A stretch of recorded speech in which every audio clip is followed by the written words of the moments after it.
नमस्कार दोस्तों, जय श्री कृष्णा, राधे राधे। आप सभी का स्वागत करती हूँ ब्रज दर्शन ब्लॉग चैनल पर। आशा करती हूँ आप सभी बहुत अच्छे होंगे। मित्रों, आज के इस वीडियो में हम जानेंगे कि सर्वपितृ अमावस्या कब है और अमावस्या पर क्या करना चाहिए, अमावस्या पर पड़ने वाले सूर्य ग्रहण के बारे में और सूतक का क्या समय होगा, ग्रहण में ऐसे कौन से काम हैं जो हमको नहीं करने चाहिए। ये संपूर्ण नियम आज के इस वीडियो में जानेंगे, तो आप वीडियो में बने रहिए। मित्रों, जैसा कि सभी जानते हैं कि पितृपक्ष चल रहे हैं। पितृपक्ष में जो आने वाली अमावस्या है वो पितरों का आभार व्यक्त करने की तिथि होती है। इस बार पितृपक्ष अमावस्या 21 सितंबर को रविवार को है। अमावस्या पर पितरों को याद करके पूजा और दान किया जाता है। हिंदू पंचांग में अश्विनी मास की अमावस्या तिथि को सर्वपितृ अमावस्या के नाम से भी जाना जाता है। यह दिन पितृपक्ष का अंतिम और सबसे महत्वपूर्ण दिन माना जाता है। इस दिन वे लोग भी अपने पितरों का श्राद्ध करते हैं जिनके पितरों का जिन्हें तिथि अनुसार श्राद्ध करना संभव नहीं हो पाता हो, या जो अपने पितरों की तिथि नहीं याद कर पाते हों, भूल गए हों, जिन्हें याद नहीं है तिथि कि किस तिथि पर उनके पितरों की तिथि पड़ती है, तो वो लोग अमावस्या के दिन ही सबका हाथ जोड़कर श्राद्ध और तर्पण कर देते हैं। मित्रों, ज्योतिष शास्त्र और पुराणों के अनुसार पितृपक्ष में पूर्वजों के नाम से जो तर्पण, पिंडदान और श्राद्ध करने से पितर तृप्त होते हैं और परिवार को आशीर्वाद भी देते हैं। पितरों की कृपा से घर में सुख समृद्धि, संतान की उन्नति, स्वास्थ्य लाभ और बाधाओं से मुक्ति मिलती है। यह दिन सिर्फ कर्मकांड के लिए नहीं बल्कि अपने पूर्वजों की प्रति कृतज्ञता और श्रद्धा व्यक्त करने का भी अवसर होता है। सर्वप्रथम अमावस्या को गंगा, यमुना या किसी पवित्र नदी में स्नान और तर्पण का विशेष महत्व है।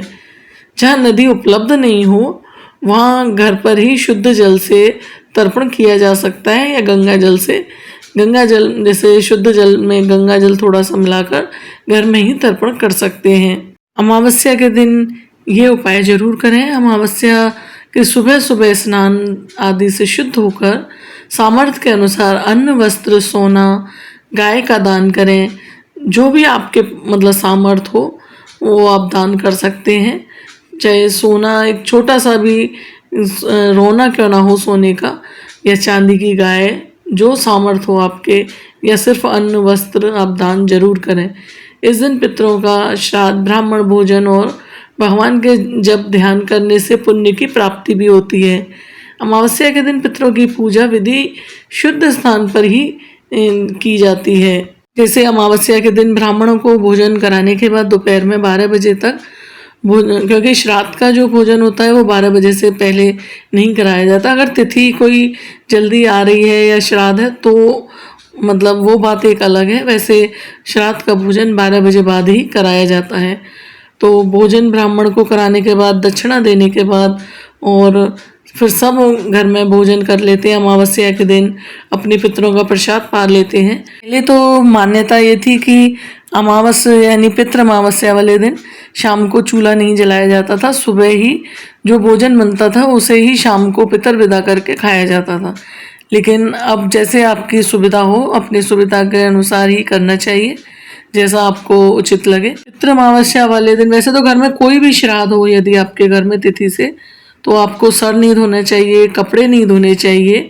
पितृ अमावस्या वाले दिन आपको भूल कर भी अपने घर में कपड़े नहीं धोने चाहिए, ना जाले हटानी चाहिए। घर की साफ सफाई, बहुत लोग कहते हैं साफ सफाई अगले दिन करनी चाहिए। नवरात्रि के सुबह ही सुबह उठकर, जब माता का आप आगमन करा रहे हैं अपने घर में, तब आप अपने घर को साफ स्वच्छ रख सकते हैं। लेकिन अमावस्या वाले दिन ना कपड़े धोए जाते, ना बाल धोए जाते। आप अगले दिन यानी कि नवरात्रि के प्रथम दिन आप बाल धो सकते हैं। वैसे तो नवरात्रि में भी ना हेयर कट लिया जाता है, ना ही नाखून काटे जाते हैं, और अमावस्या वाले दिन भी नाखून, शेप बनाना, ऐसी कोई काम भूल कर भी नहीं करने चाहिए। शाम को जब पितर विदा किए जाते हैं तो जैसे सबके घरों में रिवाज हो उस हिसाब से करना चाहिए। वैसे तो पितर विदा करने के लिए जैसे घर में उड़द की दाल के बड़े जो बनाए जाते हैं वो ज़रूर होने चाहिए, मिठाई होनी चाहिए, पूड़ी कचौड़ी होनी चाहिए। ये सब आप एक पत्तल पर रखकर और आप अपने दरवाजे पर, जो आपका घर का मेन दरवाज़ा है, जैसे बाहर शहरों में आप अपने फ्लैट पर रह रहे हैं तो फ्लैट तो अंदर हो जाएगा तो वहाँ से कोई नहीं उठा पाएगा, तो आप बिल्कुल बिल्डिंग के बाहर जो गेट पर साइड में सड़क के कोने में अपने दरवाजे पर आप ये सारा भोजन रखें, मिठाई रखें, दक्षिणा रखें और आप एक दीपक जलाएं। ये सब रखकर आप पितरों के लिए, जैसे आप एक जग में पानी लेकर अब पितरों को पानी पिलाएं। कहा जाता है पितरों को पानी पिलाया जाता है, जब पितर विदा होते हैं तो उनको प्यासा नहीं भेजा जाता।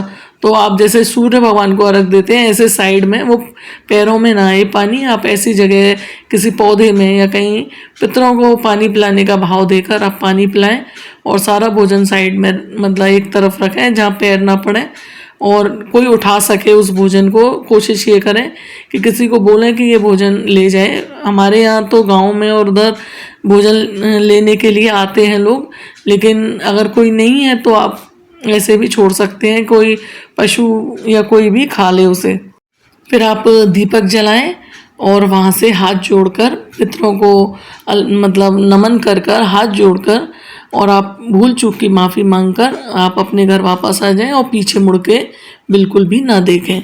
तो इस चीज़ का आपको ध्यान रखना है। घर में छोटे बच्चे हैं या कोई गर्भवती महिला है, जिस टाइम आप पितर विदा कर रहे हो उस समय उनको सामने ना आने दें। आप इस बात का ध्यान जरूर रखें। अब बात करते हैं कि पितृपक्ष में 21 सितंबर को लगने वाले सूर्य ग्रहण के बारे में, कि इस दिन सूतक मान्य होगा या नहीं, या किस टाइम से सूतक लगेगा। मित्रों, पितृपक्ष को सर्व पितृ मोक्ष अमावस्या पर रात को साल का आखिरी सूर्य ग्रहण लगने जा रहा है। यह ग्रहण आंशिक ग्रहण होगा। भारत में नहीं दिखने वाला सूर्य ग्रहण कन्या राशि में लग रहा है। इस ग्रहण का सूतक भारत में मान्य नहीं होगा, इसका सूतक काल भी नहीं लगेगा, तो आप चिंता ना करें। ये ग्रहण में आप घर में सूतक नहीं लगेगा, इस ग्रहण का कोई सूतक नहीं है। आपकी जैसी दिनचर्या है, जैसे पूजा पाठ का है, आप पूरे दिन आप वैसे ही कर सकते हैं। मित्रों, क्योंकि ज्योतिष शास्त्रों के अनुसार ग्रहण जिस जगह पर लगता है वहाँ इसका सूतक माना जाता है, इसलिए जहाँ दिखेगा वहाँ ही सूतक माना जाएगा। इसका सूतक काल 12 घंटे पहले लग जाएगा। भारत में इसका सूतक काल नहीं लगेगा। इस ग्रहण का कोई भी धार्मिक नियम या कोई भी मान्य नहीं होगा, इसलिए नवरात्र और श्राद्ध कार्य बिना किसी चिंता के आप कर सकते हैं। कि जहाँ पर सूर्य ग्रहण और चंद्र ग्रहण जहाँ दृश्य होते हैं वहीं पर सूतक के नियम लागू होते हैं और धार्मिक दृष्टिकोण से उनका महत्व होता है, परंतु जिन जगहों पर दृश्य नहीं होता ग्रहण, वहाँ पर सूतक अथवा धर्म से संबंधित किसी भी कोई भी मान्यता लागू नहीं होती।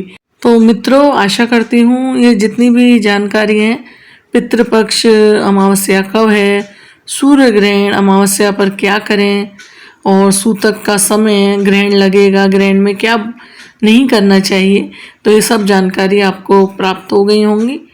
यदि आपको ये जानकारी लाभकारी लगी हो तो आप वीडियो को शेयर ज़रूर करें और वीडियो को लाइक भी करें और चैनल ब्रज दर्शन ब्लॉग्स को सब्सक्राइब जरूर करें। फिर मिलते हैं एक और नई जानकारी के साथ। तब तक के लिए जय श्री कृष्णा, राधे राधे।